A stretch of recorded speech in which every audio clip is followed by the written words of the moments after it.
Cek, cek. Oke, selamat pagi teman-teman. Selamat datang kembali dan jumpa lagi dengan saya. Eh, Pagi ini kita akan membicarakan soal kaitannya dengan heritage dan hubungannya dengan sebenarnya hubungannya dengan bagaimana kemudian semoga materi ini menjadi pahaman teman-teman bagaimana kemudian heritage itu dilihat sebagai satu hal atau satu potensi gitu. Berhubung teman-teman juga nanti akan ke kampung yang notabene kita bakal menemukan berbagai macam heritage dengan berbagai hal di selingkupnya gitu. Jadi semoga materi ini juga akan membantu teman-teman dalam memahami heritage. Materi ini akan disampaikan oleh Mbak Anastasia Dwi Rahmi atau biasa dipanggil Ami, seorang pemerhati museum dan cagar budaya, menerbitkan buku Pecinan Semarang, lulusan Master of World Heritage Studies Jerman ya. Seperti itu sih. Jadi nanti bagaimana soal heritage bisa langsung dengan kami. Langsung saja monggo. Sama aku ya. Iya, selamat pagi teman-teman. Seperti yang sudah dikenalkan oleh Pupung tadi, nama saya Ami. Saya asli Semarang. Dulu saya kuliah S1 itu di Jogja, terus saya meneruskan S2 di Jerman di jurusan World Heritage Studies. Sebenarnya saya sudah cukup lama kenal sama teman-teman di Histeria, kira-kira dari sekitar tahun 2012 atau 2013 ketika dulu kami bersama-sama membuat program di Kampung Bustaman yang pertama kali dulu. Nah, itulah pertama kali saya kenal sama Adin, sama Purna. Dulu Pupung belum ada ya. Iya. Terus kami sempat lama tidak nggak bekerja sama. Terus ya baru beberapa bulan yang lalu ini Adin mengontak saya dan bilang bahwa ada sebuah acara yang namanya PK Kota Institute di mana saya diminta menjadi pembicara gitu. Nah, mungkin sebelumnya saya pengen kenalan dulu juga, boleh ya? Ya, sama teman-teman. Mungkin bisa nama dan dari mana? Oke, dari mana tuh, kota atau kampus atau? Ya, dua-duanya nggak Oke, apa-apa. silakan dari.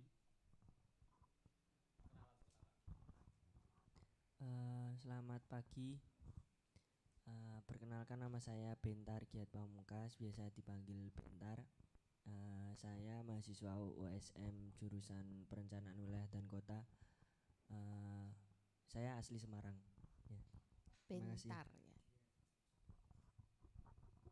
Halo, selamat pagi.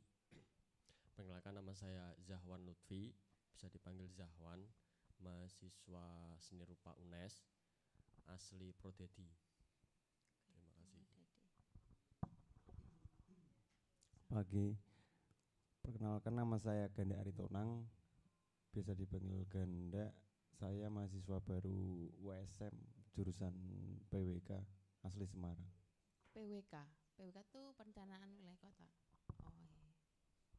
Selamat pagi Mbak Ami, perkenalkan nama saya Tata. Sebenarnya saya udah tahu Mbak Ami sih lewat podcast sama lewat Mas Umam. Oh iya. Oh iya, temannya Umam ya. Dosennya.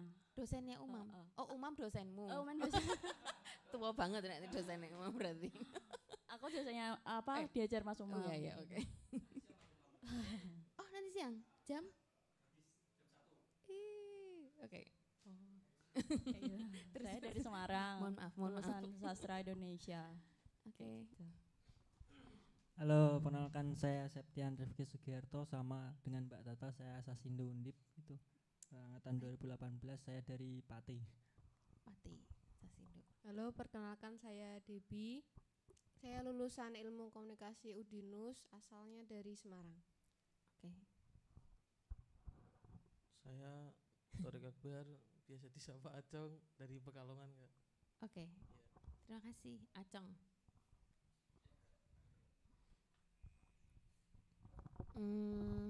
Saya sebenarnya punya presentasi tapi cuma singkat aja, cuma sekitar 7 slide.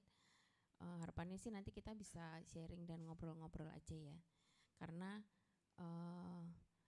mungkin kalau ngomongin heritage, kalau misalnya nanti terlalu banyak materi yang bersifat teori-teori juga menurut saya sih kurang bisa diaplikasikan nanti di lapangan gitu.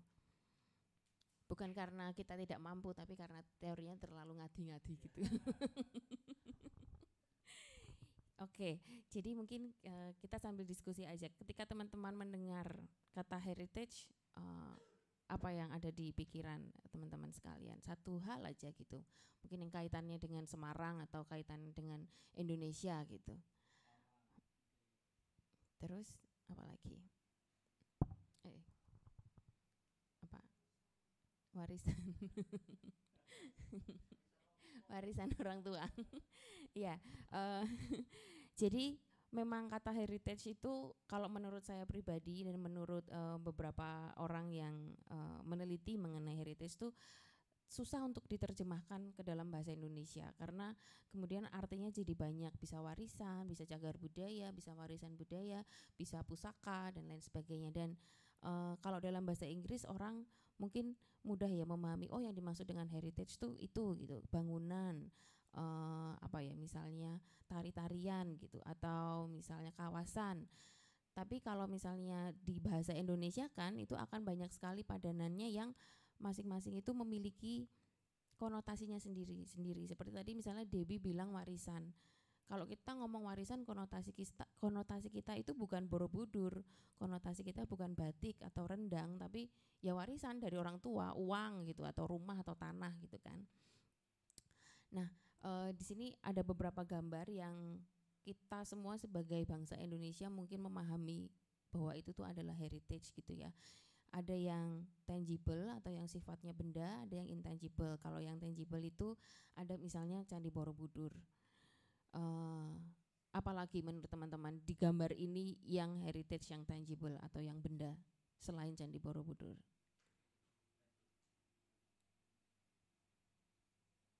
Batik. Itu liang. Iya. Tapi sebenarnya di gambar ini yang benda itu cuma Borobudur. Karena yang lain itu dianggap sebagai warisan budaya tak benda, mulai dari batik, kebaya, festival ya atau pertunjukan sampai kuliner.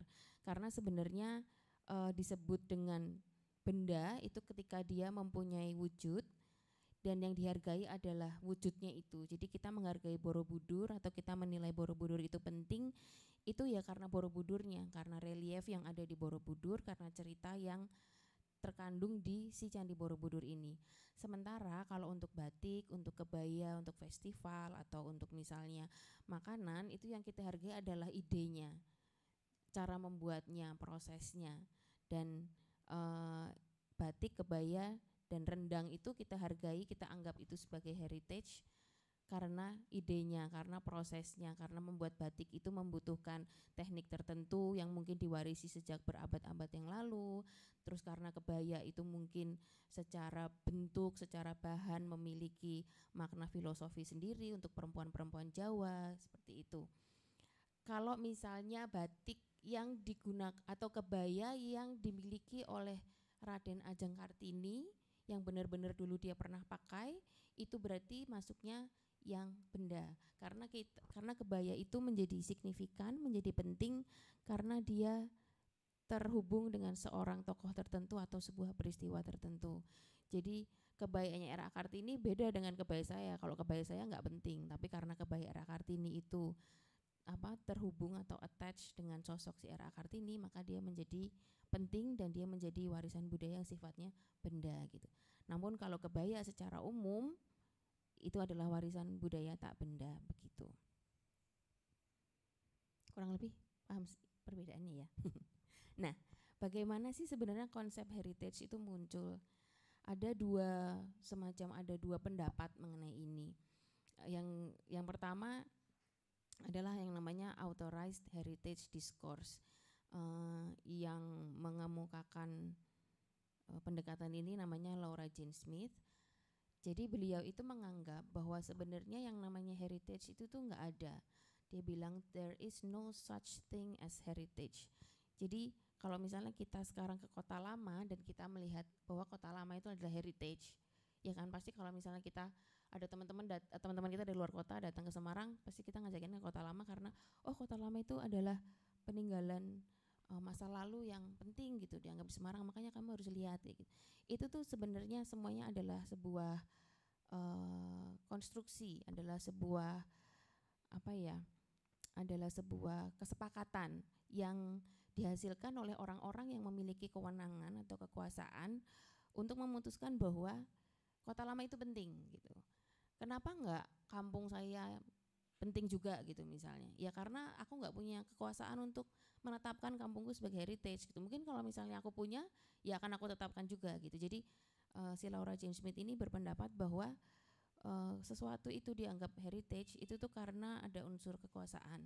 Dan yang kedua ada unsur kepentingan. Jadi mungkin teman-teman ada yang sudah pernah mendengar kalau Kota Semarang itu sekarang mempunyai kawasan cagar budaya nasional Kota Semarang Lama.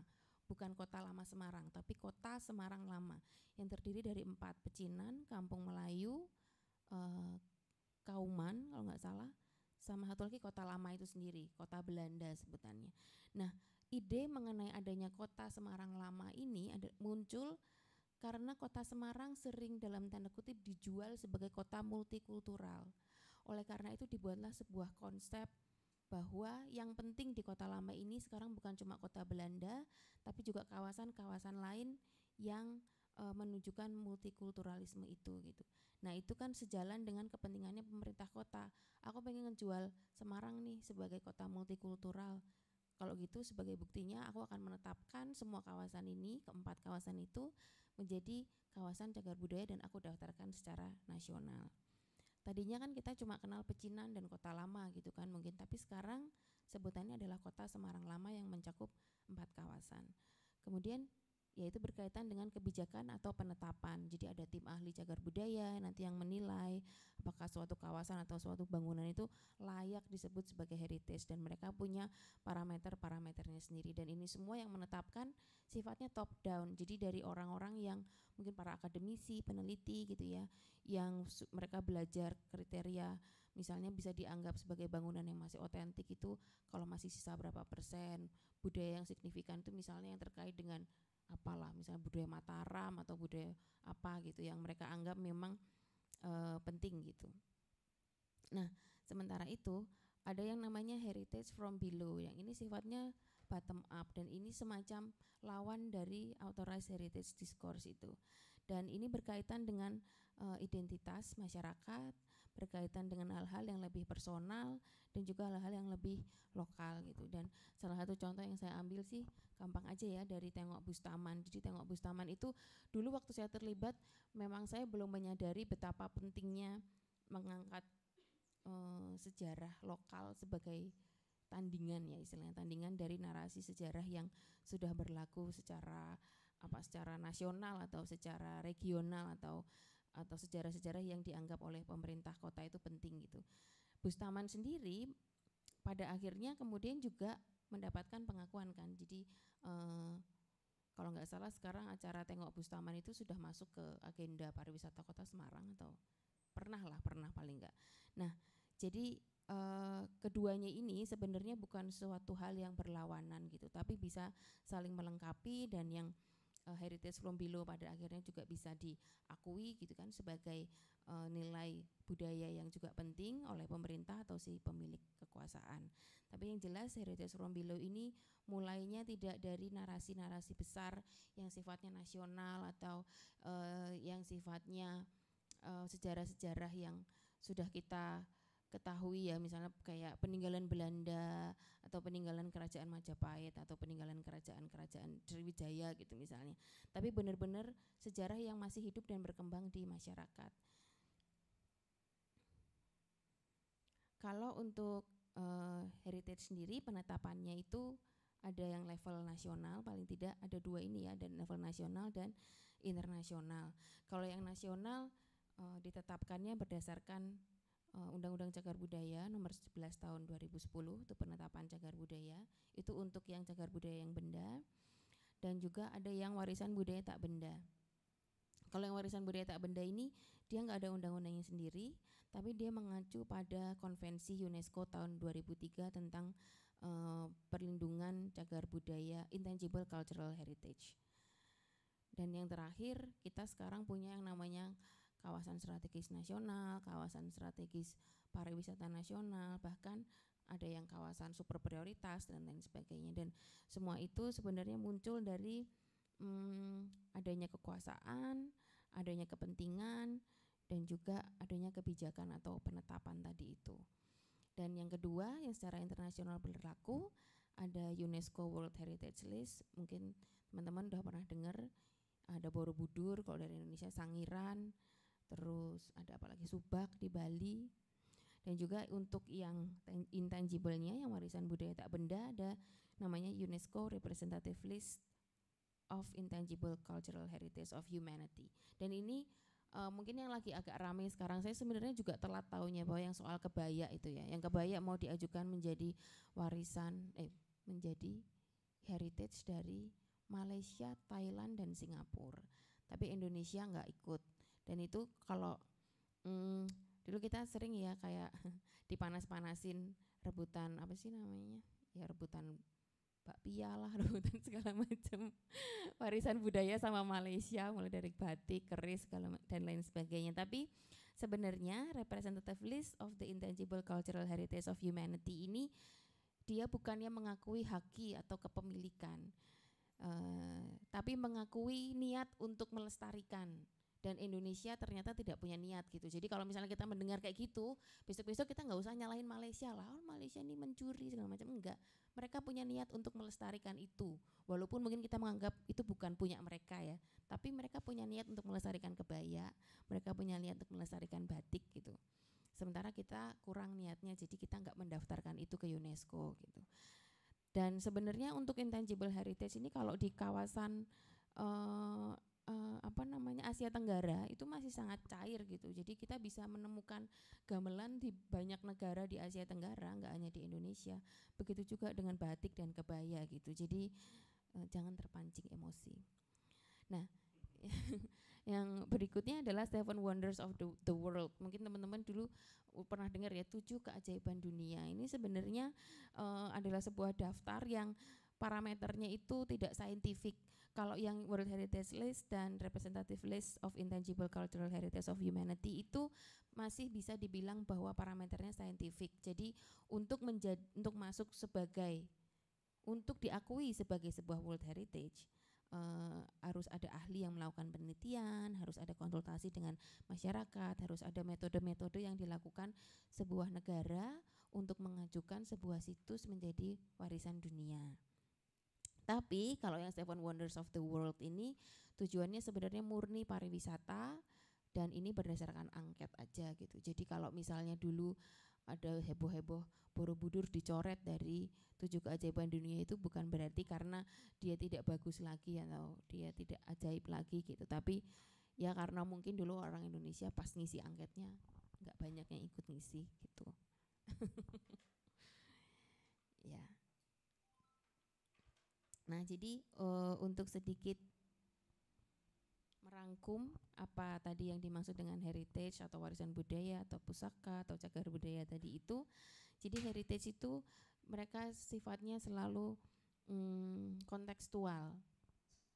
Jadi ya tergantung, kalau kita melihat sebagai authorized heritage discourse ya tergantung apa yang saat itu dianggap penting oleh suatu pemegang kekuasaan, baik itu yang berlaku secara internasional atau global maupun di masing-masing negara atau di masing-masing kota gitu. Jadi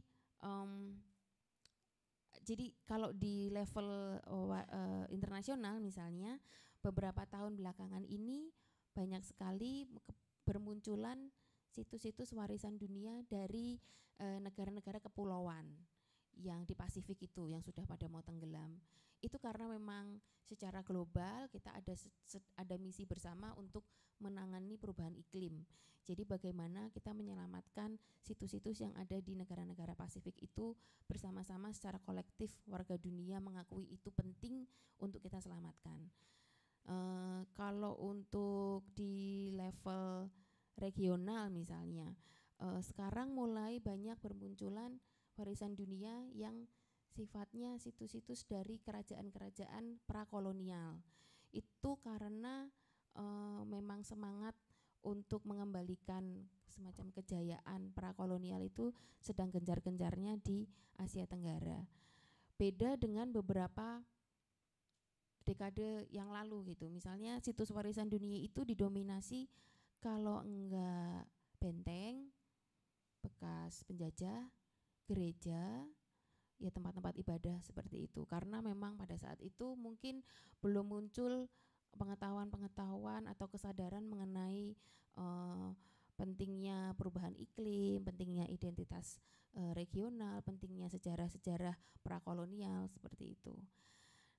Dan heritage itu merupakan sebuah konsensus, jadi kesepakatan baik yang di skala internasional maupun di skala regional dan kota, selalu ada sebuah tim yang kemudian sepakat, oke, ini heritage, ini bukan, ini layak, ini enggak, seperti itu. Walaupun mereka memiliki parameternya sendiri-sendiri.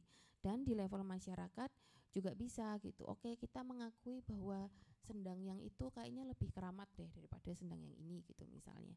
Itu juga berdasarkan konsensus. Kemudian heritage itu sebenarnya adalah imajinasi, atau sebenarnya kalau disebut memori enggak juga gitu. Selama ini kalau misalnya kita melihat foto-foto kota lama di internet atau di pameran, selalu ada before and after. Dan seakan-akan yang before itu selalu kayak, wah, luwih apik sing biyen ya gitu. Lebih bagus, lebih rapi. Tapi itu kan sebenarnya hanya imajinasi kita yang hidup di zaman sekarang menganggap bahwa zaman dulu sepertinya kok lebih bagus dan lebih rapi. Padahal kan belum tentu juga sebenarnya seperti itu gitu. Jadi kalau misalnya mau dibilang ingatan juga ya mungkin ada beberapa heritage itu yang valid dikatakan bahwa dia penting karena mengandung memori kolektif masyarakat, suatu masyarakat gitu ya. Tapi ada juga menurut saya yang hanya sekedar imajinasi aja gitu. Mungkin kita tidak puas dengan pembangunan kota yang sekarang, makanya kita kalau ngelihat foto kota lama zaman dulu selalu kayak wow, lebih bagus ya, lebih hijau gitu. Kemudian dan itu merupakan konstruksi sosial, dan ini sangat berhubungan dengan ketiga hal yang lainnya.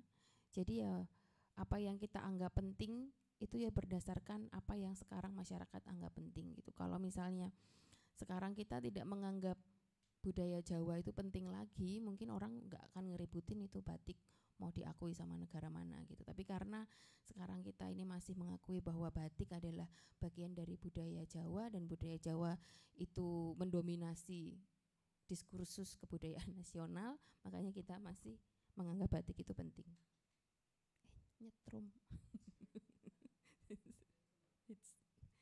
Oke. Nah, lalu mengapa heritage itu penting dalam konteks kota?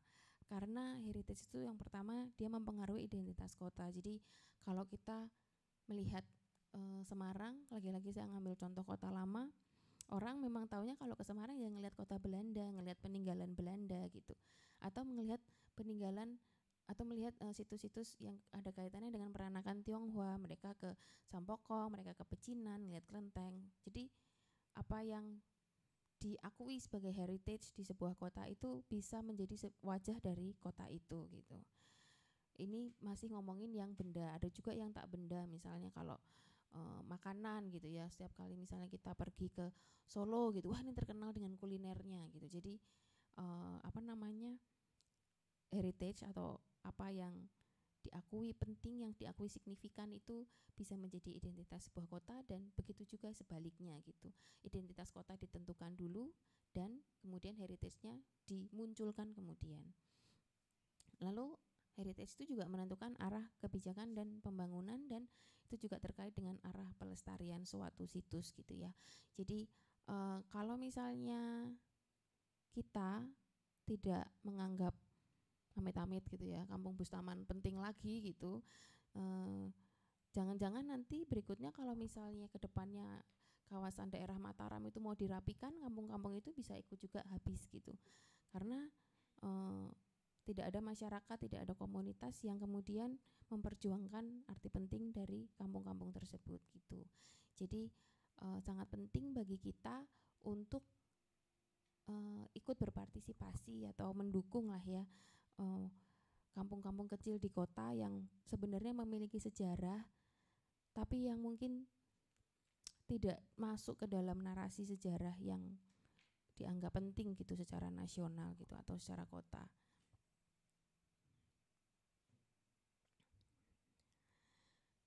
Bagaimana sebuah situs atau sebuah elemen budaya itu bisa menjadi signifikan, itu sebenarnya ada beberapa kriteria. Yang pertama, kriteria sejarah, kriteria artistik, saintifik, dan sosial atau spiritual. Dan ini berlaku untuk warisan budaya baik yang itu benda maupun yang tak benda. Kalau secara sejarah di sini saya ambil misalnya contohnya Masjid Kauman di Semarang. Dia secara sejarah penting karena dia adalah salah satu landmark yang menandai berdirinya kota Semarang misalnya. Secara artistik relief di Candi Borobudur itu penting karena tidak ada lagi yang seperti itu gitu di dunia ini, ya hanya ada di situ itu yang seperti itu, dan ini craftsmanship-nya sangat tinggi. Orang kalau disuruh bikin lagi sekarang juga belum tentu bisa gitu kan. Dan secara saintifik situs-situs seperti situs arkeologi misalnya situs Gunung Padang ini penting karena dari situs-situs tersebut kita bisa masih ada ilmu pengetahuan yang bisa dimunculkan gitu, masih bisa digali atau bisa ditemukan di masa depan. Dan secara sosial spiritual sebuah situs memiliki arti penting kalau sampai sekarang dia masih memiliki makna bagi masyarakat sekitar. Jadi misalnya ini adalah makam Raja-Raja Mataram di Imogiri. Kenapa dia jadi penting secara sosial spiritual? Karena masyarakat masih ke sana untuk berdoa nyekar. Terus juga secara spiritual juga dia masih ada kaitannya mungkin dengan keraton seperti itu. Jadi ada 4 kategori ini. Kenapa sebuah heritage, sebuah elemen budaya itu bisa dianggap heritage paling tidak. Nah, terus sekarang saya sebenarnya ada tugas, tapi bukan tugas sih sebenarnya sharing. Ya, jadi saya cuma pengen teman-teman kayak berpikir mengenai apa sih sebuah situs atau bangunan atau mungkin bentang alam di tempat teman-teman masing-masing yang menurut teman-teman penting tapi orang-orang belum tahu nih gitu, dan kira-kira kenapa kok dia itu penting, dan kalau sampai dia nggak ada atau situs itu nggak ada kira-kira apa yang hilang gitu dari masyarakat gitu. Mungkin bisa dikasih waktu. Nggak sih, sharing aja, ngobrol aja. Mungkin dikasih waktu 15 menit. 15 menit itu lama nggak? Lama ya, 10 menit. 10 menit. 10 menit ya. 10 menit ya. Oke, silakan teman-teman mencermati tugasnya terus melaksanakannya. Nanti cerita sharing berarti ya. Sharing aja. Langsung silakan.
Mungkin kita sebelum teman-teman presentasi, kalau misalnya ada pertanyaan dari presentasi saya yang tadi. Cek. Mungkin aku sih, Mbak. Oke. Yang pertama, apakah kemudian heritage itu harus berusia tua gitu? Soalnya kan dalam konteks kota misalnya kan ada beberapa kawasan-kawasan tuh yang emang kawasan yang baru gitu. Tapi di sisi lain kita punya kebutuhan untuk untuk menjadikan satu benda, satu kawasan atau satu struktur tertentu sebagai satu bagian dari memori atau imajinasi bersama itu gitu. Jadi apakah kemudian itu harus tua sehingga dia secara sejarah punya legitimasi, atau sebenarnya kita juga bisa mengkonstruksi bentuk hal-hal yang baru itu untuk kemudian kita anggap sebagai heritage, agar kemudian ini bisa menjadi semacam memori kolektif warga gitu loh. Karena dalam beberapa konteks dalam kampung kota itu hal ini menjadi penting karena itu menjadi semacam kayak pemersatu warga gitu. Kita ada kebutuhan untuk itu gitu, misal gitu. Apakah itu kemudian kita bisa membuat satu hal yang baru dan ini dikatakan sebagai heritage gitu. Oke, mungkin kalau sebagai heritage gitu ya bisa aja. Cuma masalahnya di Indonesia ini kita berhadapan dengan yang namanya penetapan tadi itu. Jadi kalau misalnya histeria ini merasa bahwa rumah ini adalah heritage, boleh-boleh aja, itu sah gitu kan. Cuma apakah ini kemudian bisa ditetapkan sebagai cagar budaya tingkat kota misalnya, itu mungkin nggak bisa gitu, karena secara level kota itu nggak penting gitu, mungkin nggak signifikan. Nah mungkin tapi nanti 100 tahun lagi ketika histeria itu menjadi dianggap sebagai pionir berdirinya komunitas anak muda paling konsisten di Semarang gitu ya, bisa aja gitu bangunan ini jadi heritage. Nah tapi kalau kembali lagi ke pertanyaannya Pupung, kalau misalnya hal-hal yang baru itu bisa nggak dianggap sebagai heritage, kita sebut bahwa ini heritage kita, ini warisan kita gitu, ini adalah memori kolektif kita, itu sebenarnya bisa. Tapi mungkin yang harus hati-hati adalah harapan ketika teman-teman kepengen bahwa ini juga diakui secara kolektif, secara kota atau secara nasional. Itu yang mungkin membutuhkan proses gitu. Itu yang mungkin ada parameternya seperti usianya sudah berapa lama, konsistensinya sudah teruji gitu mungkin ya. Misalnya kita ngomong soal festival warga gitu, ini udah berapa kali dilakukan, ini kenapa kok ini harus dilindungi, emang arti pentingnya untuk kita bersama secara kota Semarang apa kayak gitu. Itu nanti yang akan pertanyaan-pertanyaannya itu yang akan diuji. Nah menurutku sih sebenarnya selama sesuatu itu memiliki konteks penting, bisa memberdayakan masyarakat dan bermanfaat, memang harus dari komunitas sendiri, harus dari warganya sendiri yang menghidupi itu gitu. Jadi kadang-kadang kalau kita kepengen berharap sesuatu menjadi heritage itu kan kita terus berharapnya kalau gitu nanti harus ada perlindungan juga dong dari orang lain, padahal pengakuan seperti itu kalau kita melihat yang tadi yang judulnya Heritage from Below itu memang benar-benar sangat lokal gitu. Itu benar-benar ada di tengah masyarakat itu sendiri gitu. Sebenarnya pertanyaanku jadi mengarah ke sini sih. Jadi apakah kemudian heritage itu bisa dikonstruksi? Karena yang kita temui hari ini heritage kan dalam arti juga bisa warisan gitu. Jadi kita nggak bisa mengkonstruksi kan kalau warisan itu hanya kita diberi aja. Yang aku maksud adalah apakah kemudian kita bisa membayangkan bahwa kita tuh membuat warisan untuk anak kita, warisan budaya gitu loh. Soalnya kan yang kita dapat hari ini tuh kan warisan dari orang tua, yang orang tua dulu tuh nggak membayangkan bahwa ini jadi heritage gitu loh. Benar, itu bisa. Jadi menurutku itu bukan bisa ya, gimana ya? Ya kalau kita sekarang kita bilang aku mau gitu, tapi terus ternyata anak-anak kita ya apa tau boleh nggak penting gitu kan. Nah tapi sebenarnya itu bisa gitu, maksudnya kita boleh saja melakukan seperti itu sah-sah saja. Dan kalau pendekatan ada namanya pendekatan historic urban landscape. Jadi itu bagaimana para pengelola kawasan sejarah di kota terutama itu mereka kemudian yang tadinya misalnya kota lama itu cuma diakui sebagai situs peninggalan Belanda, akhirnya artinya sejarah dia itu stop di tahun 1945. Yang setelah itu apapun yang terjadi di kota lama, pembangunan segala macam yang bangunan tahun 60, bangunan tahun 70 itu dianggap gangguan. Tapi sekarang enggak lagi seperti itu gitu. Jadi kita yang namanya historic urban landscape itu kita mengakui bahwa setiap generasi itu memiliki heritage-nya sendiri, memiliki warisannya sendiri, meninggalkan warisannya sendiri seperti itu. Jadi itu boleh aja Pupung kalau kamu mau. Apa misalnya? Iya. Oke, ada pertanyaan lagi? Teman-teman ada yang mau bertanya? Silakan, monggo. Oh, aku mau tanya nih soal intangible itu. Soalnya aku kemarin tuh sempat beberapa waktu lalu aku ikut workshop dengan Mbak Wawa Farawardani soal pendokumentasian pendokumentasian bentuk-bentuk karya yang tidak terlihat gitu. Terus kalau kemudian bentuknya semisal tradisi atau tarian. Kalau yang sama bawah itu konteksnya ini sih, konteksnya pendokumentasian dan kemudian hubungannya dengan hak cipta misalnya gitu lah. Kalau dalam konteks heritage itu hak cipta itu kemudian ada nggak sih, atau kemudian itu hanya melekat aja di warga, dan apa kemudian itu bisa menjadi gimana ya, kalau ngomong hak cipta itu kan berarti ada satu lembaga atau satu elemen yang kemudian dia memegang otoritas terhadap satu karya gitu. Apakah bisa dalam konteks heritage itu? Kalau yang berlaku secara sepemahaman saya ya, kalau misalnya sebagai heritage, baik itu levelnya nasional maupun tadi yang internasional, yang global, yang heritage, intangible heritage of humanity, dan juga list warisan budaya tak benda Indonesia kan juga punya, itu tidak mengarah kepada hak cipta sih.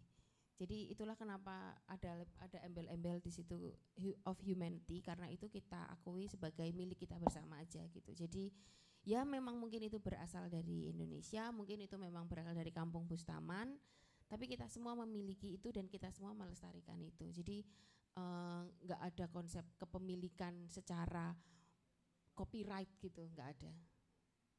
Tapi secara origin, secara asal ada. Tapi berarti ada kayak apa ya, kayak perlindungannya dari negara misalnya, atau ada lembaga ya, tertentu? Ada namanya BPNB, Balai Pelestarian Nilai Budaya. Oh iya. Nah itu yang mereka biasanya tugasnya yang untuk urusan yang intangible heritage itu. Terus untuk kemudian menjadikan itu heritage, semisal nih kan teman-teman bakal turun ke kampung-kampung gitu, dan aku yakin pasti di beberapa kampung, terutama yang kampung-kampung yang masih agak atas gitu, masih memiliki tradisi-tradisi yang sangat kuat gitu. Terus kemudian bagaimana menjadikan hal ini sebagai heritage dalam tingkat nasional atau dalam tingkat kota gitu, itu gimana sih prosedurnya gitu? Kalau teknis itu banget sih, tapi apa? Teknis banget maksudnya. Iya, pertanyaan teknis banget. Jadi kalau itu harus ada yang namanya kajian dulu, kemudian setelah kajian ada pendaftaran. Nanti setelah pendaftaran nanti akan ada tim yang menguji apakah itu memang benar seperti itu, apakah memang benar-benar layak masuk ke dalam WPTB dan lain sebagainya sebagai warisan budaya tak benda atau enggak, seperti itu. Jadi memang enggak bisa dengan serta-merta kita mau mengajukan festival di kampung kita yang kita anggap penting gitu sebagai warisan budaya tak benda. Mungkin kalau di tingkat ada peringkatnya kan, jadi ada tingkat kota, tingkat provinsi, kemudian tingkat nasional gitu ya. Mungkin kalau misalnya memang di masyarakat itu ada sebuah kesepakatan, ada konsensus bahwa oh ya ini memang penting, harus kita lestarikan, pentingnya karena ini penting, dan itu harus ada penjelasannya ya, penjelasan yang paling tidak diakui lah secara saintifik gitu. Karena ini kita mau mendaftarkan secara resmi gitu. Kecuali kayak kalau mau kita akui sendiri aja ya nggak apa-apa gitu. Tapi karena mau kita daftarkan secara resmi harus ada metodenya, ada kajiannya, dan kemudian didaftarkan. Dan itu makan waktu yang lama. Iya. Betul. Ya. Oke, teman-teman lain ada yang mau bertanya?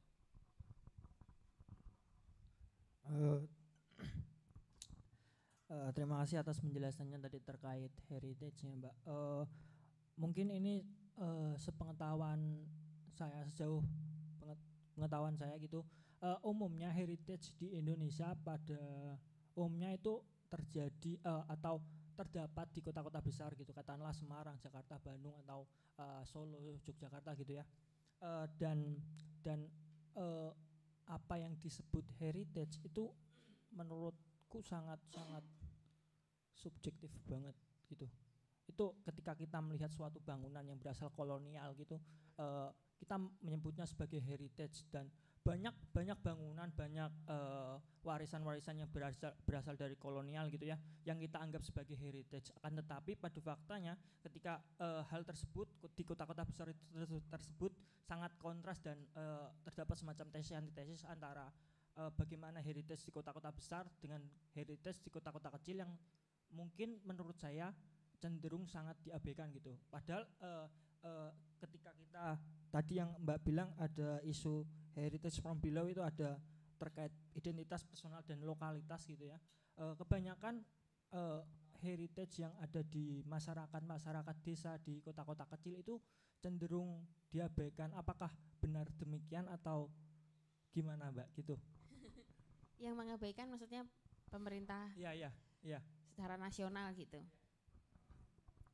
Ya memang karena tapi itu berangsur-angsur memang berubah ya. Jadi memang mazhab mengenai heritage sendiri itu di Indonesia sebenarnya secara keilmuan belum berkembang terlalu lama. Jadi kalau studi-studi arkeologi, antropologi memang sudah lama.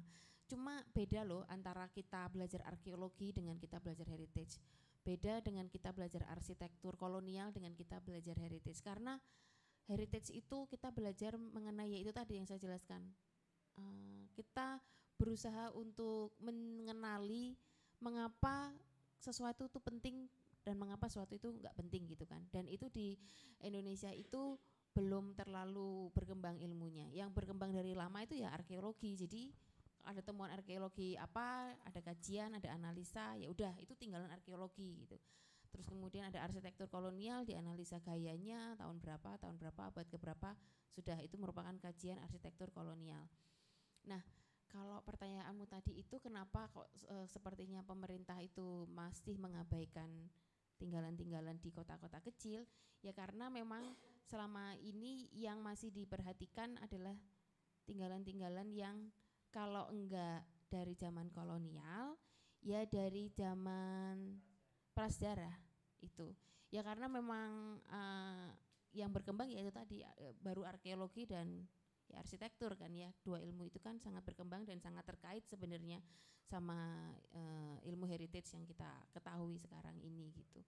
Jadi memang masih sangat ke situ condong arahnya gitu. Jadi memang kalau kita ngelihat bahkan di kota-kota kecil pun kadang-kadang yang kita anggap penting itu juga masih peninggalan-peninggalan kolonial kok gitu. Misalnya bangunan-bangunan yang gayanya Indis kayak gitu, masih ada pengaruh bangunan dari percampuran antara Belanda dan Jawa gitu.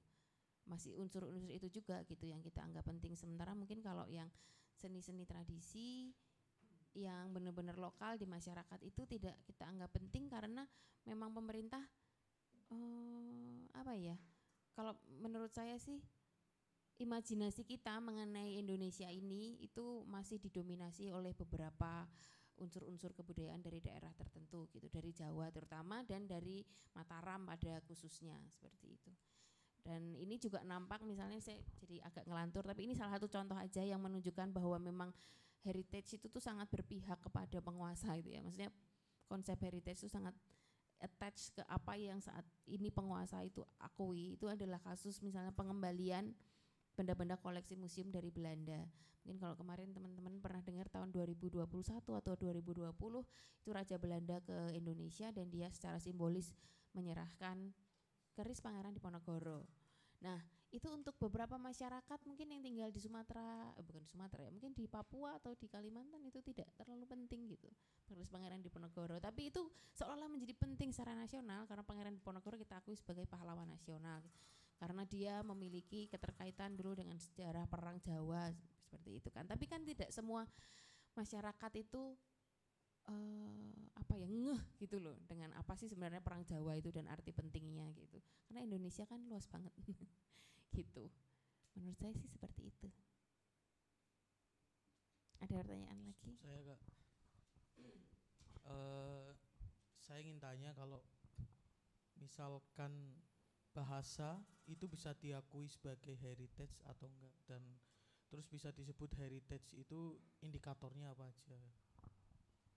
Bahasa itu ya bisa sih, bisa. Jadi memang kan ada ya beberapa bahasa-bahasa yang udah masuk juga ke yang namanya daftar warisan budaya tak benda itu. Indikatornya ya dia harus masih dihidupi oleh, kalau untuk saya sebenarnya kurang paham kalau soal bahasa, jadi saya nggak bisa menjawab itu secara jelas. Tapi salah satu indikatornya atau kenapa dia bisa diakui sebagai sebuah warisan budaya tak benda ya kalau misalnya masih ada penuturnya gitu. Dan lebih bagus lagi kalau misalnya ada sebuah hasil karya dari bahasa tersebut gitu, entah itu dalam bentuk puisi, dalam bentuk cerita kayak gitu yang masih bisa didokumentasikan dan diarsipkan. Seperti itu.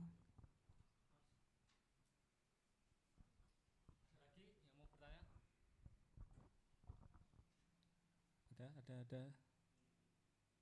Belum. Oke. Nanti lagi, Pak. Oke, sekarang kita mulai Presentasi. Iya. Dari siapa? Ayo. Inisiatif toh. Masuk aku sih iso wae tetepan. Sombong. Saya ajari. Tadi Mbak sing pertanyaan tadi Mbak. Sing mana? Terakhir sing tugas. Sorry. Ya. Iki. Jadi aku tuh tinggal di Pudak Payung. Sama aku juga. Loh, tapi di Mbak? Mega Bukit Mas. Oh, aku kampung Mbak. Oh iya. Berarti bisa menarik. Jadi salah satu sesuatu yang aku dianggap penting itu sebenarnya makam, salah satu makam namanya Mbah Nyai Kopek. Itu kenapa dianggap penting? Itu karena dia dianggap sebagai danyang desa gitu. Itu mungkin secara spiritual gitu ya. Tapi dalam secara sejarah Mbah Nyai Kopek ini dipercaya sebagai istri dari Ki Ronggo gitu. Nah, kalau dalam teks Babat Tanah Jawi, Pudak Payung itu masuk di Babat Tanah Jawi dan Ki Ronggo ini adalah orang yang apa ya? Yang cukup penting lah dalam salah satu peristiwa Pangeran Puger minta bantuan ke VOC gitu. Jadi ketika Pangeran Puger lari dari Kartosuro ke Semarang, dia tuh mampir dulu di Pudak Payung dan dijamu oleh Ki Ronggo. Emang gitu, Babat Jawi ngomong gitu kok. Daerahnya udah disebut spesifik Pudak Payung. Iya, Pudak Payung. Wow. Disebut Pudak Payung gitu. Makanya Bangga. iya. Makanya ceritanya Ben lebih bangga. Nah, sayangnya yang jadi pertanyaan adalah Ki Ronggo Nyai Kopek ini dia tidak eksis di Babat Tanah Jawi, yang eksis hanya Ki Ronggo. Tapi kalau di dalam folklore masyarakat yang eksis itu Mbah Nyai Kopek ini karena dia ada makamnya itu gitu. Sedangkan Ki Ronggo itu enggak hanya ada dalam cerita saja, tapi secara makam itu peninggalan enggak ada. Itu sih kenapa kemudian itu dianggap penting. Jadi secara spiritual itu dianggap jadi satu pusat desa gitu, makamnya itu gitu. Terus kemudian dia masih sering disadrani, terus kalau ada sedekah desa dia ya ada ritual-ritual tertentu gitu. Terus itu sih jadi apa ya, hal yang penting dia unsurnya sejarah ya, terus spiritual dan sosial ya, spiritual itu iya. Itu terus buatlah pernyataan ya itu sih kalau menurutku penting. Satu itu jadi satu apa ya, satu unsur yang kemudian dia mengikat warga di situ untuk kemudian tetap melestarikan beberapa tradisi gitu, misalnya nyadran itu tadi gitu. Terus tapi yang kemudian jadi paradoks adalah kawasan makam terutama makam Mbah Nyai ini kemudian dianggap angker gitulah ya, dengan gitulah angker horor gitu. Nah, itu jadi satu paradoks gitu. Tapi ya itu tadi itu jadi satu hal penting yang kemudian dimiliki warga untuk mereka tetap bersama-sama gitu sih. Itu. Ya, oke. Tapi ini menarik karena tadi kamu ngomong soal horor dan angker itu ya, itu kadang-kadang kalau di masyarakat kita di Indonesia itu bisa jadi salah satu penyebab kenapa terus kemudian sebuah situs itu tetap dilestarikan dan nggak diganggu gitu. Sementara itu mungkin kalau untuk pendekatan heritage yang ke barat-baratan kan sangat nggak masuk akal gitu kan. Tapi kalau itu bisa untuk menjaga atau menjadi sebuah apa ya namanya ya kayak misalnya disepakati bersama sebagai bahwa kita memang harus dalam tanda kutip mengkeramatkan dan nggak boleh ganggu daerah situ ya. Tapi sayangnya berapa tahun ya sekitar 20 tahun yang lalu ketika saya kecil, jadi awalnya makam itu tuh di ini kan kalau zaman dulu tandanya pohon gitu kan, pohon-pohon bendo gitu. Terus kemudian ada proyek pembangunan sutet itu yang kemudian melewati makam pohon itu gitu, karena terus ada kebutuhan untuk memangkas pohon-pohon ini gitu. Lali toh aku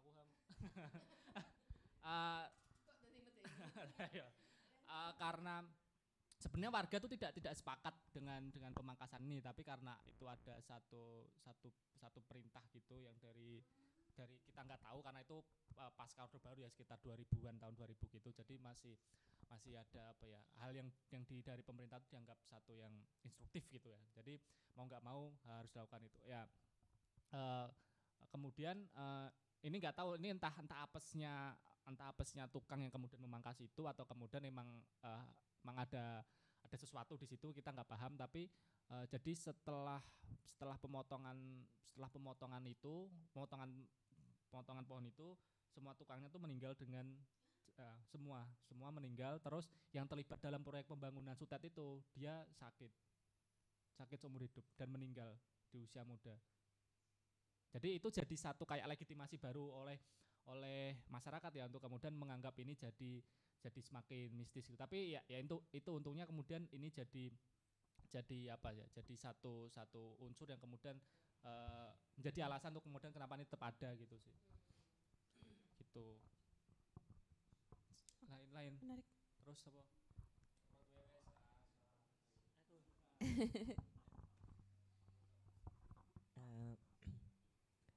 Selamat pagi sebelumnya. Saya enggak apa toh. Saya sebenarnya enggak tulis. Saya sebenarnya enggak tahu ya ada warisan-warisan di kampung saya. Mungkin tapi ada suatu bangunan yang berkesan untuk saya pribadi itu terutama sama teman-teman waktu masih SD mungkin. Di sana itu ada PDAM di tepatnya di Manyaran, rumah saya Manyaran di kelenteng itu kelenteng Kebun Jeruk naik ke atas. Nah di situ ada PDAM yang sekarang kayaknya udah nggak aktif lagi dan jalan aksesnya itu udah ditutup. Cuman ada satu jalan akses tapi itu di portal terus nggak pernah dibuka itu loh. Nah itu saya nggak tahu itu termasuk bangunan heritage apa enggak. Saya juga nggak tahu itu dibangunnya mulai kapan. Tapi karena nggak ada lagi bangunan yang berkesan di sana, rata-rata bangunan-bangunan tua itu udah pada dialihfungsikan jadi perumahan gitu loh. Ya, kenapa itu berkesan untuk saya? Karena lebih ke mengenang masa-masa SD dulu sih. Ya. Tapi ya personal heritage lebihnya. Itu aja sih. Cuma kalau mungkin nanti dia jadi wali kota kan itu bisa jadi heritage. Ya, mungkin bisa dimanfaatkan. Ya, harapan saya sih mungkin itu bisa dikembangkan lagi, entah itu buat tempat hanya untuk tempat berkumpul warga-warga sekitar gitu. Enggak kemudian bisa ditempat kan itu kan tempatnya kan di bukit ya, di tinggi gitu loh. Nah, jadi itu mungkin bisa jadi di tempat wisata mungkin karena pemandangan di situ oke juga. Itu aja sih. Iya. Waktu kecil biasanya main di Iya. itu apa tuh kantor dulu. Waktu kamu kecil masih PDAM.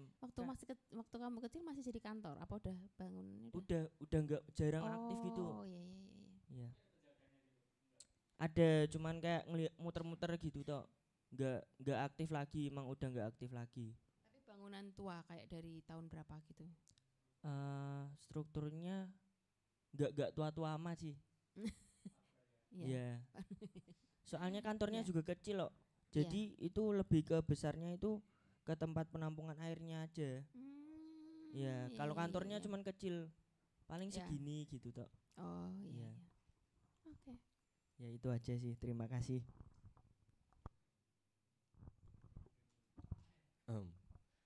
Nah, untuk terkait heritage yang ada di kota saya asalnya Prodadi, Grobogan, daerah Grobogan. Itu tempat lahir saya itu di Selo, Desa Selo. Itu kalau teman-teman kenal dengan Ki Ageng Selo atau Ki Ageng Sela, mungkin nggak begitu terkenal, tapi terkenalnya karena diangkat jadi cerita Gundala Putra Petir. Nah itu dari ceritanya dari Ki Ageng Selo itu. Dasar ide ceritanya itu dari Ki Ageng Selo, sebuah tokoh mungkin sama kayak punya Mas Pupung, ceritanya kayak gitu. Oh oke. Di saya nama desanya Sela. Iya. Mungkin karena kayak gitu banyak ya. Tapi kalau di saya di Ki Ageng Selo di saya terkait penangkap petir, ada tempatnya, apa namanya ya, kayak kan di sawah letaknya, ada tempatnya juga. Terus ceritanya kan itu Ki Ageng Selo menangkap petir, dibawa pulang, ditali ke pohon gandrik. Di dekat makamnya Ki Ageng Selo juga ada pohon gandriknya itu. Dan uniknya pohon itu bisa tumbuh hanya di sekitaran situ aja, di desa Selo itu aja. Dan dicangkok, diambil bibitnya, nggak bisa ditanam ternyata, hanya beberapa aja. Itu dari pohon. Terus dari petirnya, dari menurut cerita sih dibawa ke Kerajaan Demak. Tapi untuk saat ini hanya tertinggal situsnya aja, karena menurut cerita sih udah menghilang, disiram air oleh pasangan petirnya itu. Petirnya laki-laki jaler, dan itu disiram air biar mati karena kembali lagi ke langit gitu ceritanya. Dan untuk situs-situsnya di desa saya, di desa Selo itu masih ada semua. Tapi yang ingin saya angkat dari luar kisah sejarahnya itu malah justru pewalingnya Ki Ageng Selo. Pepali Ki Ageng Selo juga ada, Pepali Ki Ageng Selo. Terus yang saya ingat betul di daerah desa saya, mengenai desa saya itu larangan menjual nasi. Sama. Larangan menjual nasi. Peweling itu disampaikan Ki Ageng Selo karena dulunya Ki Ageng Selo dapat tamu, disajikan ya seperti biasa lah, tamu datang disucikan makanan, disajikan minuman. Namun si tamu menolak makanan itu, nggak menghargai lah namanya berarti kan. Nah dari situ Ki Ageng Selo menyampaikan pesan pada warga dari desanya itu bahwa di tanah Selo ini tidak boleh ada yang berjualan nasi kayak gitu. Dan sampai sekarang pun penjual nasi di daerah Selo atau daerah desa itu tidak ada sama sekali. Kalaupun ada, yaitu nasibnya seperti Mas Pupung kayak gitu. Nama desa-desanya Mas Pupung. Kayak gitu. Wah. Pada ya mistis-mistis lah, seperti itulah. Meninggal atau apalah keturunannya atau apa, dan pasti terjadi. Maka dari itu, dari situ nggak ada sama sekali yang jualan nasi. Namun ya dialih fungsikan makanan alternatif, lontong atau apa pasti ada. Nasi bentuk nasi goreng, nasi uduk, nasi kuning, ketan boleh. Iya di desa Selo aja, Bubur nggak ada. Tapi kalau lontong tupat gitu masih boleh? Boleh gitu. Itu sih ceritanya. Itu udah ada yang menulis soal itu belum atau apa ya? Kelihatannya terkait nasi itu belum Iya, ada. belum ada. Belum Ya. ada, belum ada, belum ada. Menarik itu. Kayak nasi. Apa? Buat ya kalian tahu. Kayak gitu.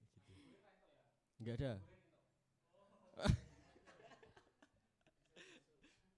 Ya, ya, ya. Gitu. Tidak boleh menjual nasi. Ya, enggak boleh jual nasi. Tapi sebentar. Nah, maksudnya ini nasi putih tok apa kalau misalnya warteg gitu kan ada lauknya itu juga enggak boleh ya? Pokoknya jual nasi itu enggak boleh. Nasi enggak boleh, nasi. Enggak boleh semua jenis nasi enggak boleh.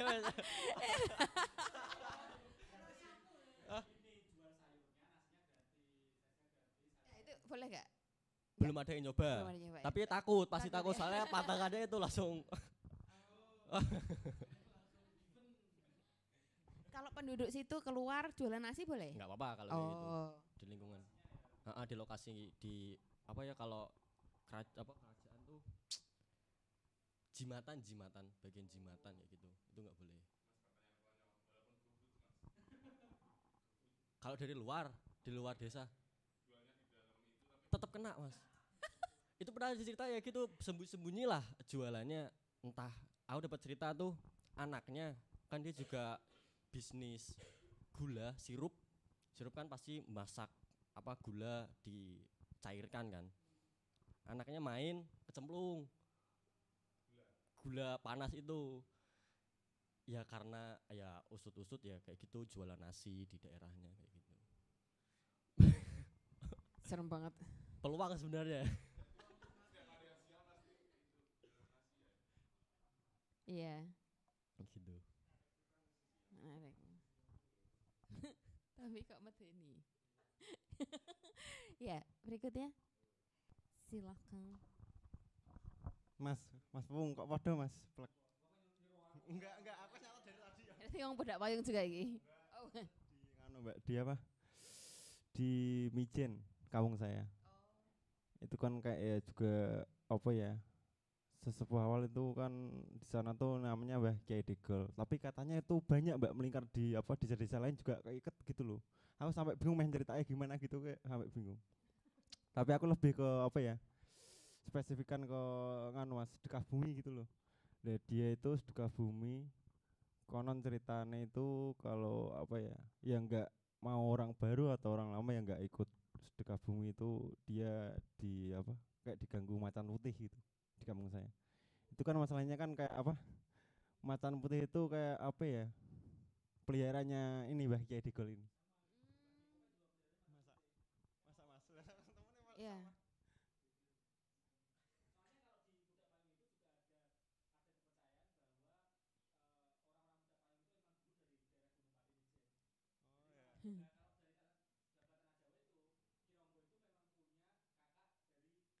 Mijen. Oh, iya. Oh. Iya.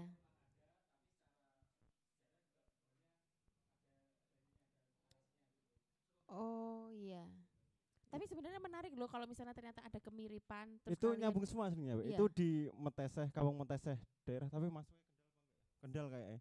Itu Meteseh Kendal ya Mas ya.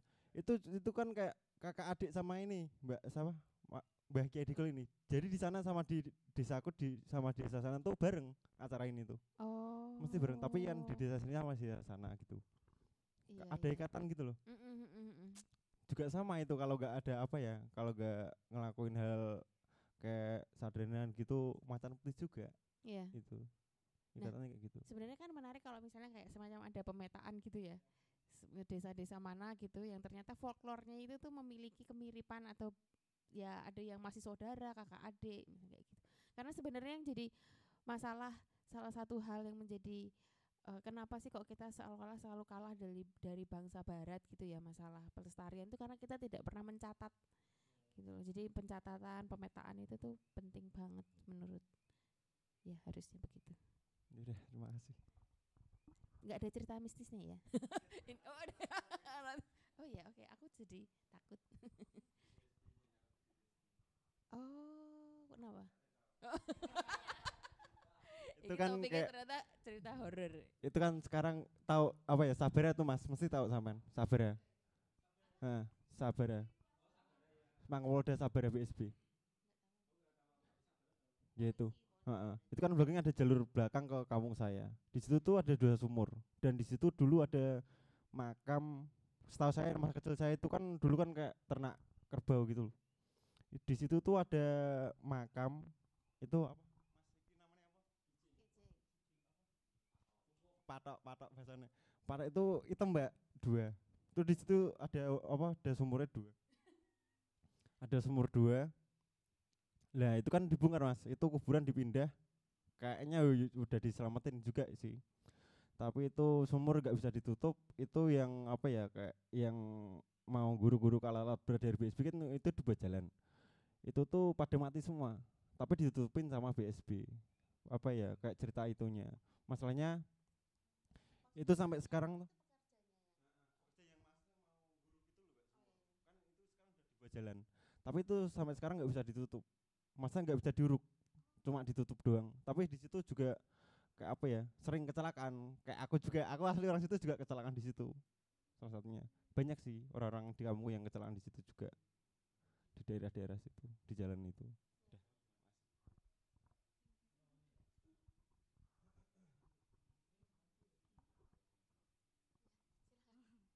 Karena aku dari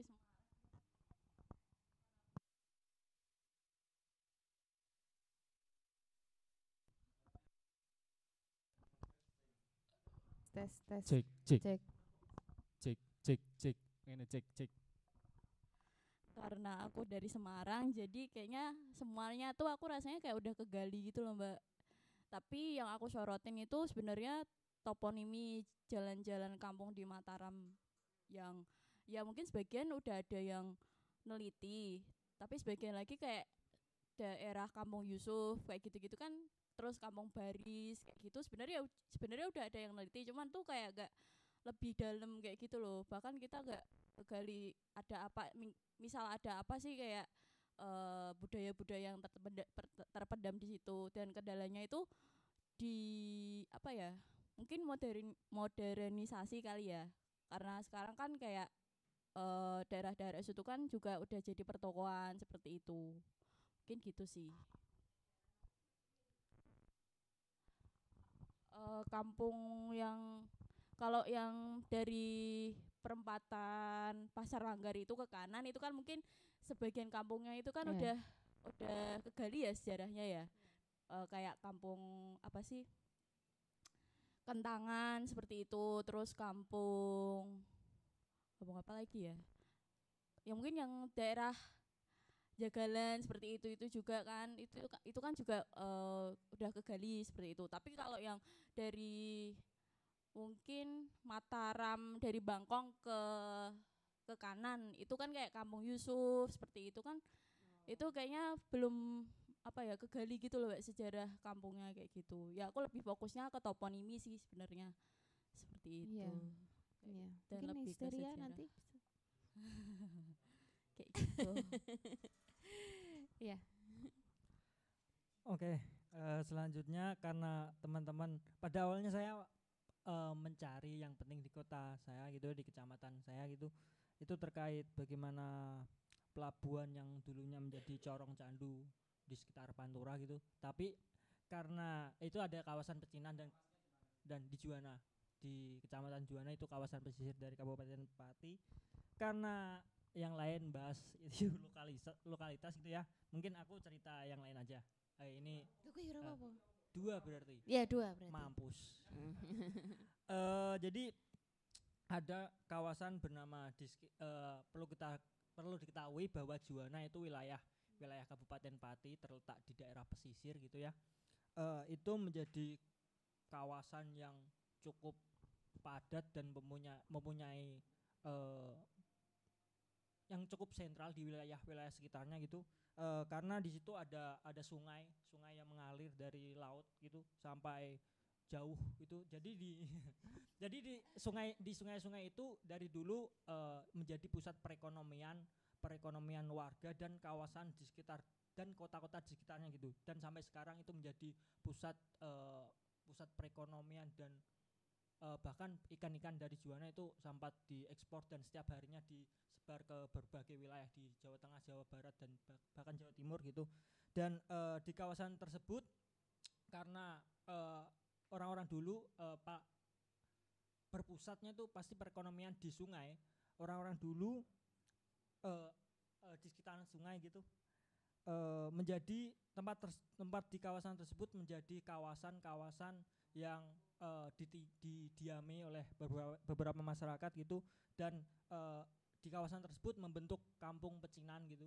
Kampung pecinan Juwana itu mempunyai kaitannya dengan perkembangan pecinan di daerah Rembang dan Lasem gitu. Itu mempunyai hubungan yang khas, dan di kawasan Juwana sendiri mempunyai 3 kelenteng yang itu cukup tua, yang dibangun pada tahun 1800-an gitu.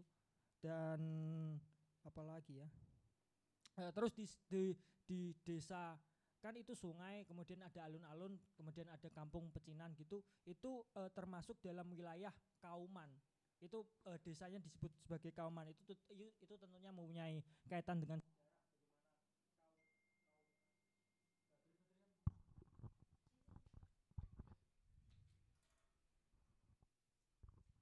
kita tahu sendiri bahwa Kauman itu menjadi wilayah yang erat dengan kaitannya dengan perdagangan. Itu tidak hanya di Juwana saja, nama-nama Kauman banyak tersebar di berbagai wilayah di Jawa gitu.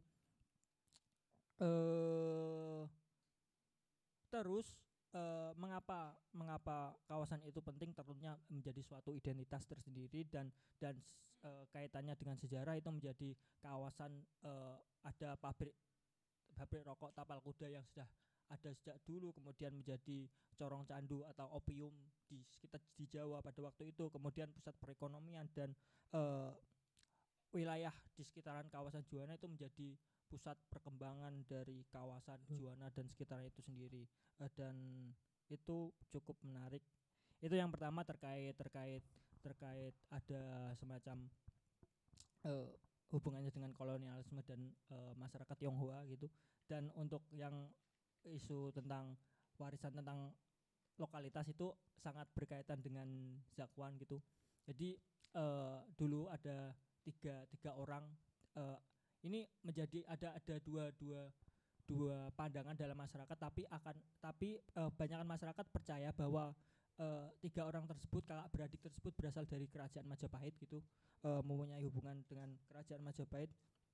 Kemudian ketiga orang saudara itu membentuk desa gitu, satu desa yang kakaknya itu desa saya, kemudian desa sebelah adiknya gitu. Nah, di desa sebelah ini itu mempunyai menurut saya warisan budaya yang cukup penting gitu, kaitannya dengan seperti yang dikatakan Zakwan tadi, bahwa nama desanya Bakaran gitu, berasal dari kata bakaran gitu, membakar alas gitu.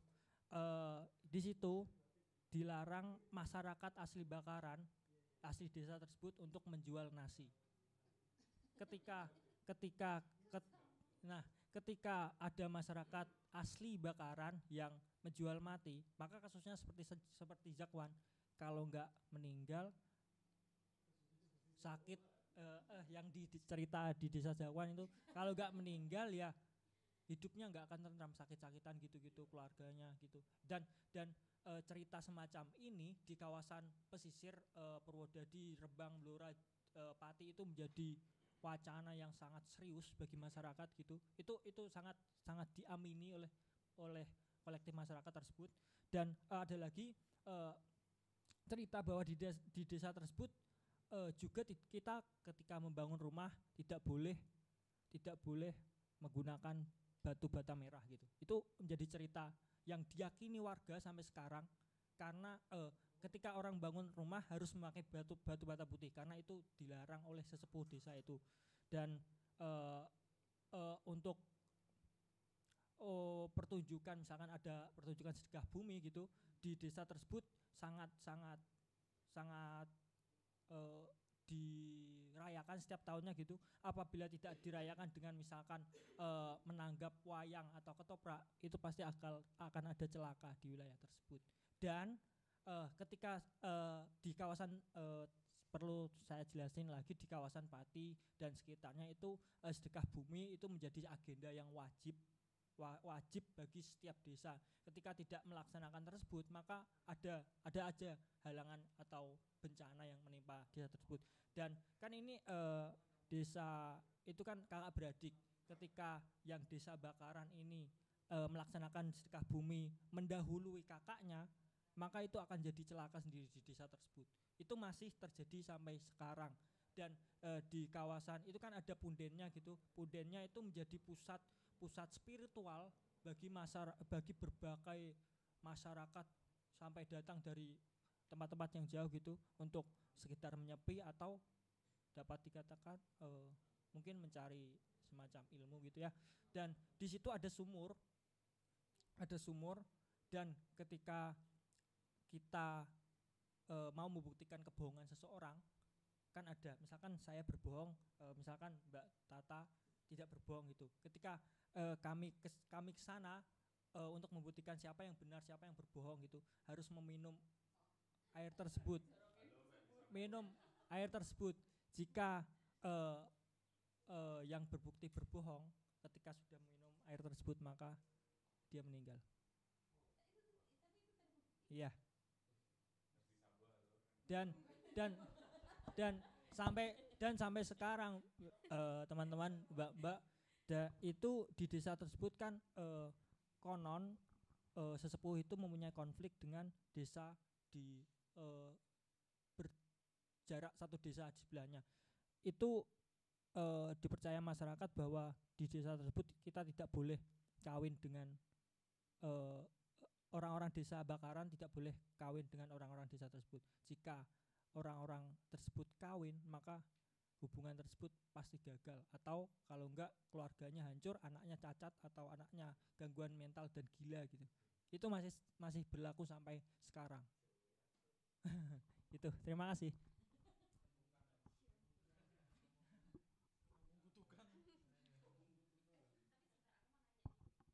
Tadi cerita tentang mistis-mistis itu, apakah kemudian agama itu mempengaruhi itu juga keyakinan masyarakat terhadap hal-hal yang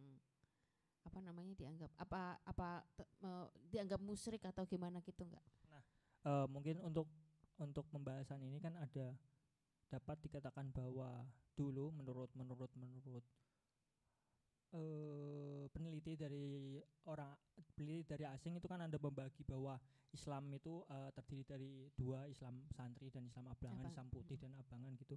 Akan tetapi akulturasi atau ketika kita menyebut bahwa Islam santri dan Islam abangan itu sangat tidak relevan. Banyak peneliti dari profesor dari UI yang menyalahkan atau menidakbenarkan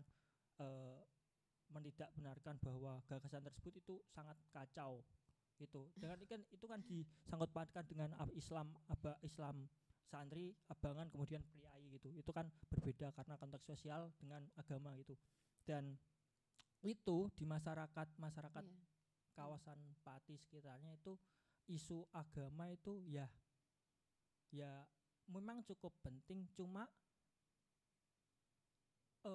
Islam enggak Islam juga ya. sangat tendensius banget. Agama-agama itu seakan di dalam masyarakat itu seakan budaya tersebut melebur gitu. Sangat melebur dan banyak orang-orang yang meyakini bahwa itu adalah hal yang boleh gitu. Bukan kecuali dalam konteks yang benar-benar dapat dikatakan musyrik gitu ya, misalkan memang dia menyembah gitu. Okay. itu beda konteks. Tetapi budaya-budaya yang sedemikian ini menjadi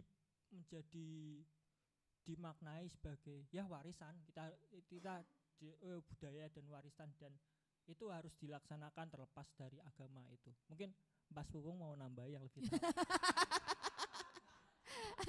Enggak, aku nanya ini karena aku jadi inget ada beberapa, aku sebenarnya sekarang sedang tertarik untuk meneliti bagaimana masuknya agama Kristen dan Katolik dulu di awal abad ke ya masuknya udah lebih lama dari itu, tapi aku pengen meneliti di awal-awal abad ke-19 dan 20 itu bagaimana para misionaris itu kemudian mereka mengubah kebudayaan masyarakat setempat gitu. Terutama yang pengen aku lihat tuh misalnya kayak di daerah Nias yang tadinya mereka itu punya ritual kayak mengarak patung gitu ya, yang mereka anggap itu sebagai perwujudan dari sifat-sifat buruk manusia, terus nanti mereka cemplungkan ke danau. Nah, setelah masuknya agama Kristen dan agama Katolik, hal-hal seperti itu tuh dianggap kayak ya istilahnya mungkin kalau untuk orang muslim musyrik gitu ya. Aku malah gak ngerti apa istilahnya nek Kristen. Jadi ya gitu. Jadi sekarang patung-patung itu yang tadinya memiliki fungsi sosial dan spiritual untuk masyarakat kemudian jadi objek museum gitu. Jadi bukan tidak hidup lagi di masyarakat, jadi benar-benar berubah karena masuknya agama gitu. Makanya terus aku jadi dan itu banyak terjadi ya. Maksudnya aku yakin di semua agama yang diakui di Indonesia mereka melakukan semacam disrupsi terhadap budaya yang sudah ada dari dulu di sini. Aku mungkin juga share ini, aku jadi kelingan Mbak. Tadi aku ngomong soal kenapa tempat-tempat ini kemudian jadi dianggap angker dan horor. Itu jadi ada satu ada satu hal yang kemudian malah itu dijadikan alasan untuk menghilangkan tempat itu oleh beberapa orang-orang ya, yang fanatik agama itu, karena itu angker, horor, banyak hantu, sarang hantu dan gitu. Jadi kesan horor dan angker itu emang jadi dua hal yang bisa saling kontradiksi gitu. Yang satu dia bisa menjaga ini tetap aman, tapi di sisi lain itu bisa malah menjadi alasan untuk kemudian dihilangkan karena dianggap horor. Nah, ini kejadian di salah satu tempatku di Bedak Payung, tapi situsnya lebih ke Sendang gitu. Sendang ini ya dianggap sebagai Sendang yang dulu digunakan Mbah Nyai ini ketika hidup gitu. Nah, karena tempat ini kemudian dianggap angker, horor karena memang ada resan berupa pohon beringin, ya wajar lah kalau di Sendang ada pohon beringin, itu kan satu hal yang normal karena itu sumbernya di situ gitu. Nah, itu tapi kemudian dianggap horor oleh orang-orang gitu. Jadi kemudian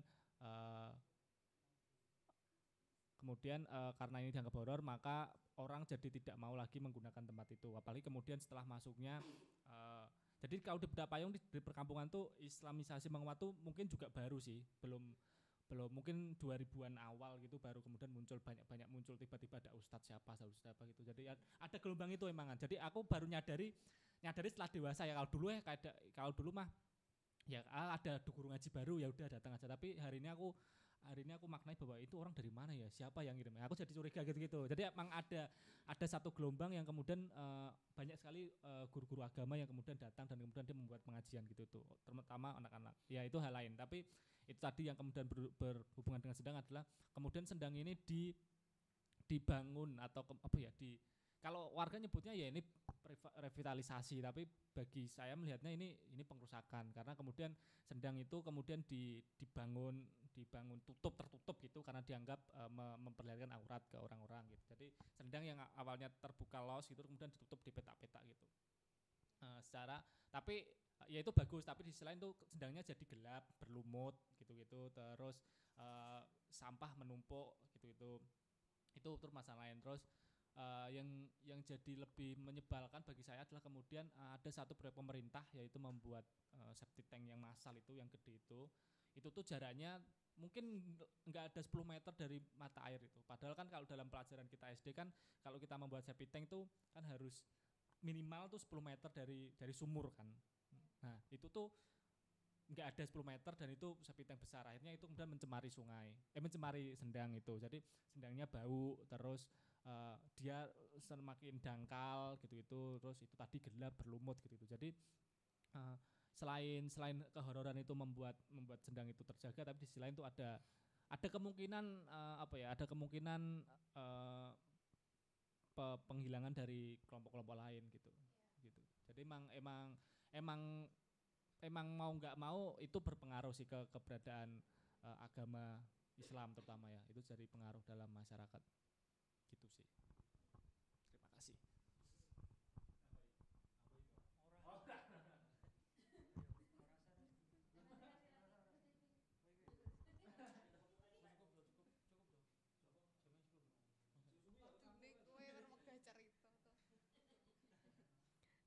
Jadi saya mau cerita tentang sendang belik namanya. Itu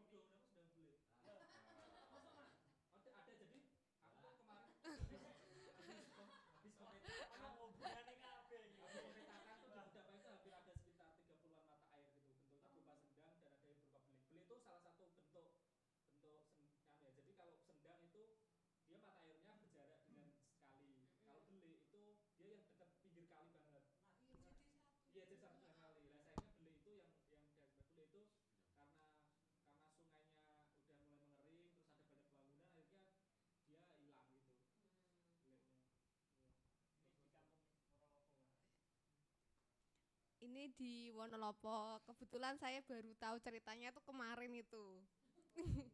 Iya. Iya, soalnya ngobrol-ngobrol sama juru kuncinya gitu. Eh, jadi awal mula dibangunnya sendang itu tuh dimulai dari niatnya salah satu wali songo. Itu nggak tahu wali songonya tuh siapa. Itu tuh wali songo dari Demak, tapi nggak tahu namanya siapa. Itu tuh berniat untuk mendirikan masjid di atas sendang. Jadi di sendang itu kan posisinya kan kanan kirinya sawah, terus di tengah-tengahnya itu kayak ada semacam gundukan tanah lah. Rencananya masjidnya itu ingin dibangun di atas itu. Tapi niat tersebut gagal karena waktu pembangunannya itu kan pembangunannya itu di malam hari. Pas malam itu kayak terdengar suara ayam berkokok. Suara ayam berkokok sama bunyi tumbukan lesung. Ya, setelah dengar suara itu enggak. Dikiranya kan pagi itu, jadi pembangunannya dihentikan, terus dipindah ke Demak masjidnya itu. Terus tempat tersebut itu dipercayai masyarakat sekitar itu angker. Beberapa orang pernah kayak diliatin sosok gitu di situ, atau benda-benda semacam kayak keris, batu. Itu kadang tuh katanya benda-benda tersebut tuh muncul, terus nanti tiba-tiba hilang kayak gitu. Udah sih, itu aja, soalnya apa ya, baru diceritain kemarin jadi kayak belum terlalu paham gitu. Mungkin aku nambahin sedikit ya Mbak, soalnya ini kan salah satu proyek yang di kampung yang kami dapatkan gitu, tentang kami menggali cerita-cerita dari orang-orang tua gitu. Dan sendang ini menjadi dapat dikatakan di wilayah, untuk wilayah Wonolopo gitu, sendang menjadi suatu hal yang penting bagi masyarakat gitu. Tentunya sendang menjadi tempat warga masyarakat untuk mencuci dan aktivitas pada zaman itu, ketika PDAM dan sumur itu masih belum ada gitu. Dan sendang tersebut sampai sekarang masih ada, dan itu menjadi sedikit terbengkalai karena cerita-cerita tersebut, cerita bagaimana pembuatan, bagaimana narasi-narasi yang berkembang berkaitan dengan sendang tersebut seakan lupa, dan itu menjadi pengetahuan, hanya menjadi pengetahuan orang-orang tua gitu. Dan itu menurut kami cukup penting ketika hal tersebut didokumentasikan secara tertulis gitu, nggak hanya secara lisan, karena sejauh hidup manusia kan terbatas, dan pengetahuan dan ingatan memori kolektif yang ada dalam masyarakat kan juga tentunya hilang. Itu sih nambahin, monggo.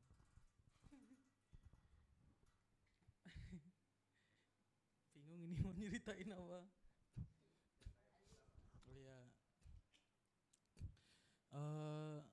saya tinggal di Pekalongan enggak. Saya tinggal di Pekalongan. Saya tumbuh kembang di keluarga yang agak mistik lah, magic. Jadi kakek saya itu dulu sempet di fase yang kayak naruh sesajen di depan rumah, terus dia menganggap bahwa sesaji itu dan beberapa benda-benda yang agak keramat itu bisa menangkal musibah katanya. Jadi di kamar saya itu ada 2 keris yang katanya itu laki-laki dan perempuan di kamar saya. Nah, karena saya tidak begitu percaya dengan hal-hal yang semacam itu, jadi setiap kali kakek saya itu naruh sesaji, saya makan. Saya makan itu. Saya makan terus karena ibuku kan asli Cirebon, bapakku Pekalongan. Nah, ibuku itu dia lahir dari keluarga yang tidak percaya dengan hal-hal yang semacam itu. Jadi ibuku nyuruh, wis tau dipangan wae kuwi sajine wong ora bakal mati ngono kuwi. Nyatane sih urip tekan saiki kan. Nah, terus akhirnya saya tertarik untuk membuktikan hal itu setelah saya mengikuti kayak majelis gitu di Pekalongan. Karena banyak makam-makam kan di Pekalongan itu, salah satunya ada makam Habib Abdullah, itu bapaknya simbahnya Habib Bakir. Itu dipercaya sampai sekarang dia adalah salah satu tokoh penyebar Islam pertama di kota Pekalongan yang sekarang juga masih disiarohi oleh orang-orang. Nah, waktu itu saya mengikuti majelis, terus saya tanya untuk hal-hal yang magic kayak gitu kan ke kiainya. Terus aku diajak ke salah satu tempat di dekat makam Habib Abdullah itu, namanya makam Mbah Yai Fikih. Itu Mbah Fikih, dia katanya orang yang magic juga lah. Nah, waktu ke situ saya bertiga ke tempat makam itu, disuruh ngaji dan segala macamnya gitulah. Karena pada waktu itu masa-masa muda kan, masa-masa bertarung kayak gitu Kak. Nah, saya menggunakan hal itu untuk main kendel ngono kuwi lho. Memegang kayak ajian-ajian ngono kuwi. Nah, terus disuruh ke tempat makam itu. Dan ternyata terbukti juga pada waktu itu. Terbukti waktu itu aku bertiga ke sana, disuruh di hari hari wetonku, hari lahirku, ke sana terus disuruh nyari kayak semacam batu, namanya batu apa gitu. Nah, terus batu itu tak gunain ketika waktu berantem. Itu emang bener-bener nggak kerasa Kak. Ketika dipukulin bener-bener nggak kerasa. Dan akhirnya setelah saya tanyakan ke kakekku, ternyata itu memang beneran dari sesaji-sesaji itu. Nah, dari beberapa hal itulah kayak yang di Mbah Fikih itu akhirnya jadi kayak semacam situs yang sering dikunjungi orang-orang yang meminta. Jadi runtutannya itu ke makam Habib itu dulu, terus ke Mbah Fikih, terus akhirnya nanti ke Ki Ageng Pekalongan, ke makam Syekh Maulana Maghribi juga. Nah, dari runtutan itu biasanya masing-masing makam itu punya fungsinya. Kalau Ki Ageng Pekalongan itu katanya untuk kewibawaan, untuk pokoknya yang mau nyalon-nyalon DPR gitulah, harus mampir ke situ, dipercayai seperti itu. Terus kalau yang di Mbah Fikih juga bagian dari rangkaian itu untuk memperkuatkan macam-macam itu. Dan ternyata setelah saya buktikan sendiri memang benar adanya. Pada waktu itu juga habis dari situ aku diajak ke makam Ki Ageng Geritan di salah satu kabupaten di Pekalongan. Itu tempatnya agak serem sih. Itu salah satu makam yang ditemukan oleh Habib Lutfi, yang waktu itu juga aku sama temanku sama guru ngajiku juga di makam itu istilahnya kayak amalan gitu loh Kak, supaya hajatnya terkabul katanya. Dan terbukti juga. Jadi dengan pemikiran saya yang ngelihat kakek saya itu magic, wah ini kayaknya bohong, ternyata terjadi. Nggak tahu itu kebetulan atau memang benar-benar nyata ada energi yang semacam itu sih.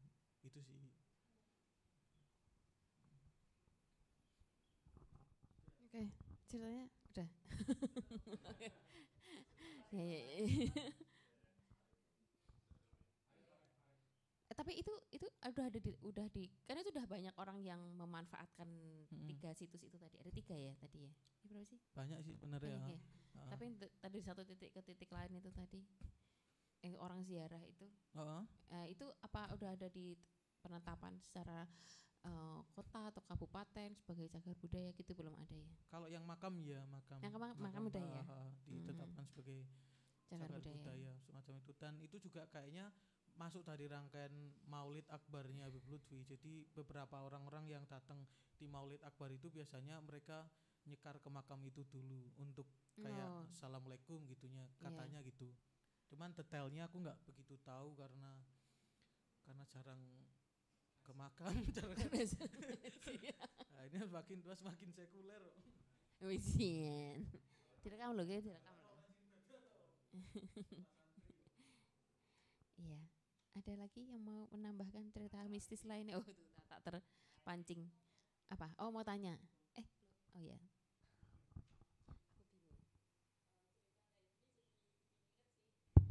Bikin ingat penelitian saya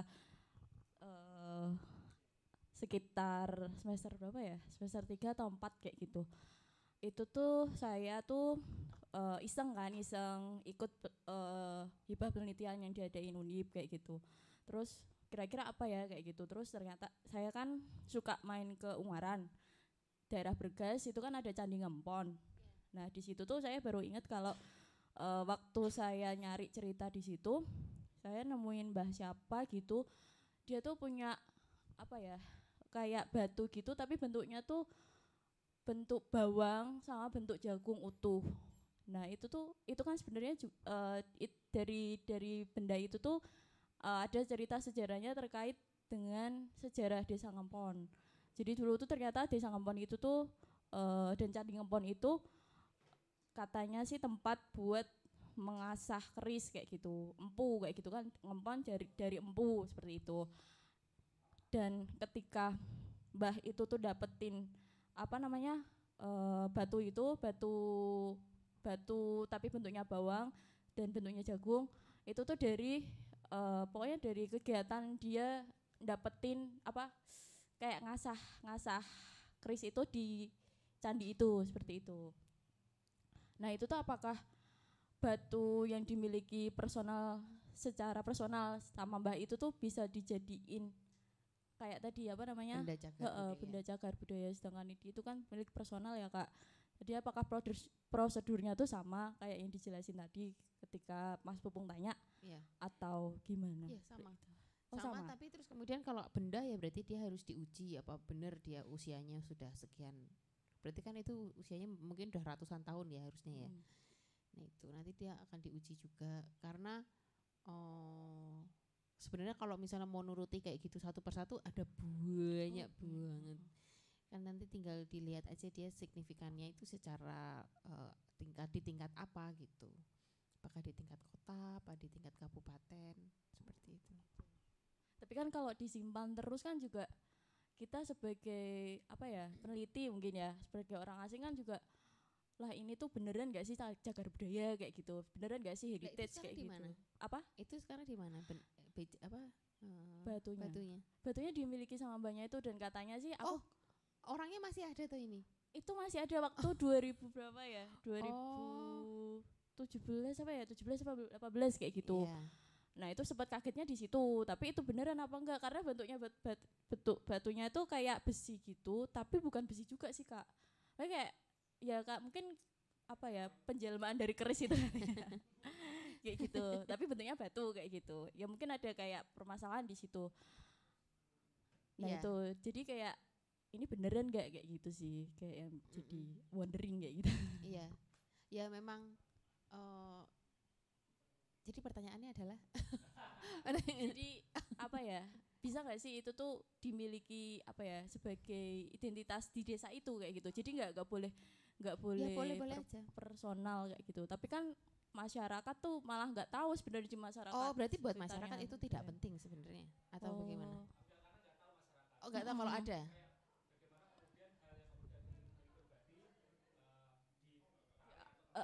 Jadi identitas di Ngempon itu kayak gitu. Tapi masyarakat sekarang tahu nggak? Masyarakat nggak tahu.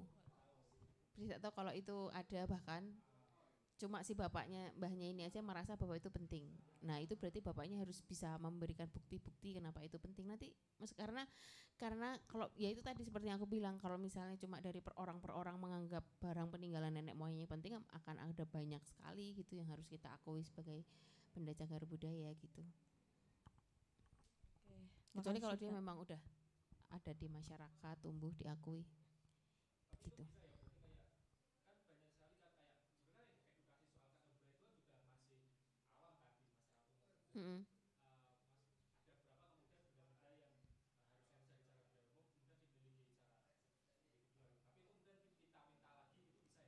Ini sebenarnya yang minta siapa? Negara?